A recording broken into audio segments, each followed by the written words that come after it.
قد ايه لكم ما شفتوا لبن القشوة فيه هيك لونه؟ شوفوا اسم الله، ليكوا يخزي العين يخزي العين. ليكوا القشوة هيدي كلها زبدة. شو بعمل فيها هالقشوة؟ بشيلها وبحطها على جنب وبجمعهم، بس يصيروا كمية كبيرة بحطهم بالخفة أو بخفقهم وبصير في عندي زبدة. خفقتهم على سرعة عالية لمدة نص ساعة. بعد نص ساعة فصلت المي لحالها والزبدة لحالها.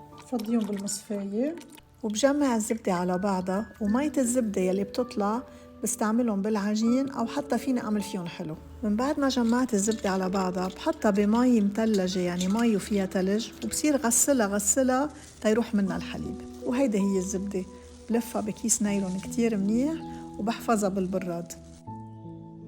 كتير طيبة، أطيب مليون مرة من الزبدة اللي بنشتريها من السوق. بنصحكم تعملوا زبدة بالبيت. ومننسى شو؟ نفس بالطبخ. I love you all.